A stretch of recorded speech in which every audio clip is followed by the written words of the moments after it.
नमस्कार मित्रों, स्वागत है आप सभी का फिर से एक नए वीडियो में। आज हम बात करने वाले हैं अमेरिका वर्सेस ईरान का जो है कि युद्ध विराम हो गया है और अमेरिका ने जो है इसके लिए सीज़ फायर करने का जो है कि मतलब दावा किया है एक पोस्ट के द्वारा, जो डोनाल्ड ट्रंप ने खुद कहा है।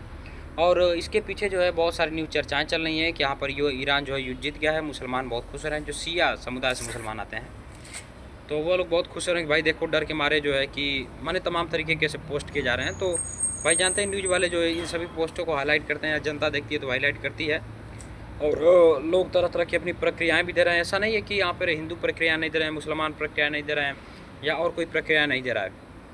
कहीं ना कहीं हर देश से कुछ ना कुछ प्रक्रियाएँ आ रही हैं, मुस्लिम देश से अलग आ रही हैं। तो वहीं हमारे देश से भी तरह तरह की प्रक्रियाएँ हैं, जिसमें कि खुद हिंदू लोग कह रहे हैं कि अमेरिका जो है यहाँ पर सरेंडर कराया, डर गया। फिर कुछ लोग कह रहे हैं कि अमेरिका की ये नई चाल हो सकती है, हो सकता है कि इसके पीछे बहुत बड़ा उनका प्लान हो, फिर से वो अटैक कर दे रात को जब ईरान शांति से सो रहा हो।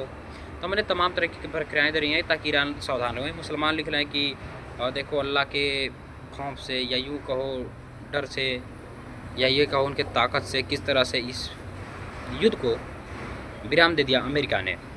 तो इस तरह की प्रक्रियाएं आ रही हैं और इन सभी प्रक्रियाओं को देखते हुए मैं यही कहूँगा कि युद्ध समाप्त हो गया। ये बहुत ही अच्छी बात है और पूरे दुनिया के लिए अच्छी बात है, केवल भारत के लिए नहीं अच्छी बात है, क्योंकि पूरे दुनिया पर इसका प्रभाव पड़ रहा था। हमने देखा कि किस तरह से सारे के सारे कामकाज और जितने भी बिजनेस लाइन से जुड़े हुए धंधे थे वह किस तरह से ठप पड़े थे। अब सभी को पता है कि एलपीजी इंडस्ट्रियल एरियाज़ में और खाना बनाने से लेकर के खाना खाने तक, लोहा काटने तक, तमाम जगहों पर ये काम आता है।